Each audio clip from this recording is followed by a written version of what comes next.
Upon opening the package, I was greeted by these two Pokemon card frames.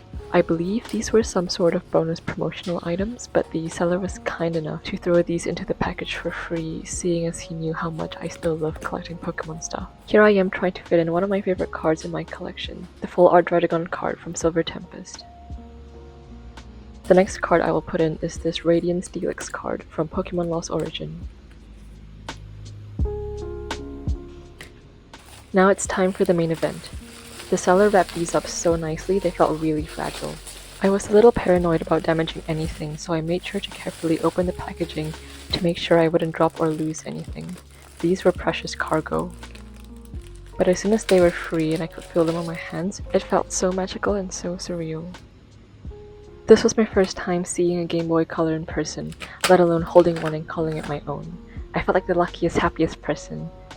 Alongside the Game Boy Color was the previous owner's copy of Pokemon Silver, which I had also never seen in person before. I'm still in awe I now own this. I'd always thought these old Game Boy games were too out of reach for me or too expensive.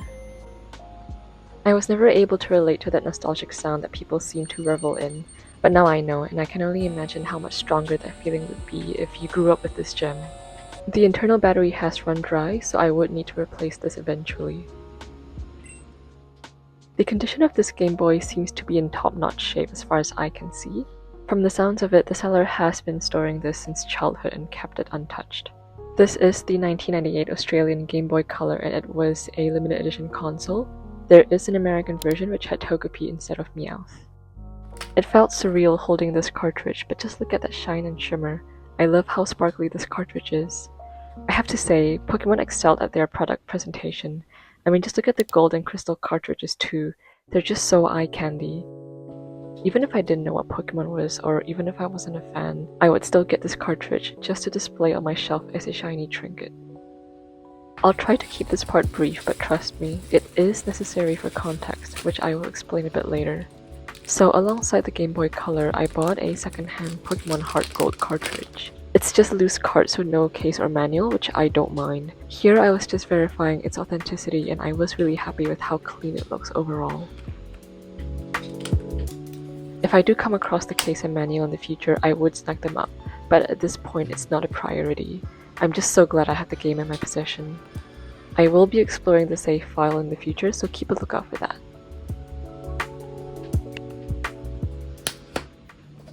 Hey! I hope you enjoyed that unboxing. So there's actually an interesting story behind this package.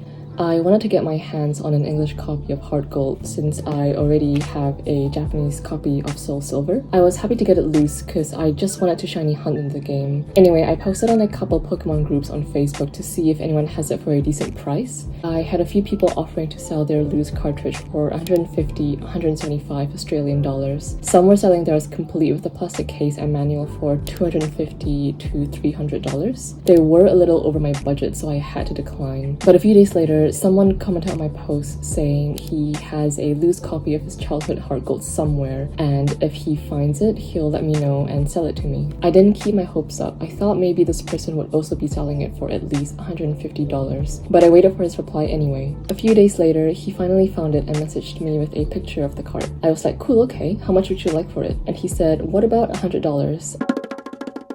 And my jaw literally dropped. I got so excited, I told my partner the good news straight away because he knew I've been looking for one for a couple of days at that point. But $100 was exactly my budget. In this economy, with the perpetual demand for nostalgic items, I was prepared to wait months and months for the slim chance of finding this for no more than $100. So things are great, I'm happy. I'm finally getting my dream game within my price range and the seller was ready to ship the cartridge to me in 2 days. The story doesn't just end there though. The next day, he told me he went through his old stuff and found this gem over here. Thing is, I've never thought about getting a Game Boy Color ever. I never grew up with it. My first introduction to handheld consoles was the Game Boy SP, so I was always adamant that getting a Game Boy Color would just be a downgrade for me. But I don't know, when the seller showed this to me, I felt pulled towards it. He also said that he found his childhood copy of Pokemon Silver.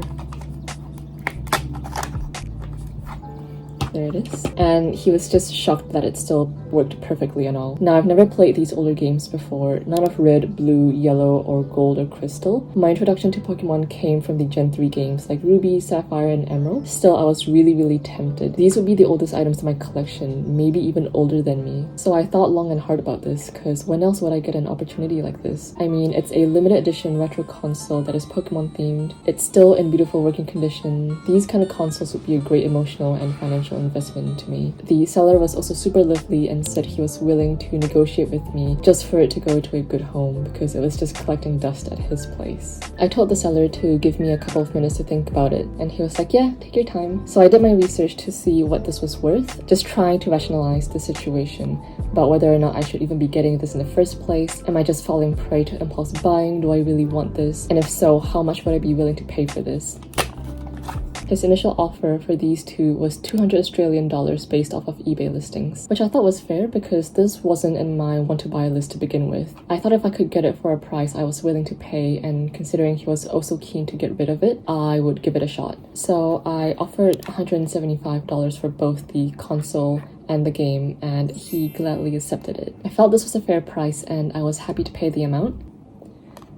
As you can see here, these do not come with the original Pikachu batteries. It has been replaced with new batteries, but gosh, when I booted up Silver, even though I've never played this game growing up, the 8-bit music feels so nostalgic and soothing. It always puts a smile to my face when I listen to it. So what are my first impressions of it as a first-time GBC owner? I love how it feels on my hands. It's bulky and durable. Obviously, it's very retro, so I really like it. I love how clicky the buttons are. I would say the D-pad is very much similar to the 2DS. Overall, it doesn't feel that fragile, so I don't have to worry about it too much if I'm bringing this around. I'll still find a case for this though. I know people recommend the hard drive cases you can get on Amazon, but I don't know. I really like the original Game Boy Color cases, particularly the Pokemon themed ones. I do quite like this one green Zelda case as well because it's so green, but I'm not that familiar with the Zelda series. But I am so excited to lug this around with me once I get it a proper case. And yeah, just finally be able to play an OG Gen 2 game. I've started making plans on potential shiny hunts for this game because I'm keen on doing an all shiny playthrough on this game. I know that the shiny sprites are slightly different than the modern games. It'll be like discovering new shinies and relearning what certain shiny variants look like. I hope you enjoyed this video. Thank you for watching. I'll see you next time.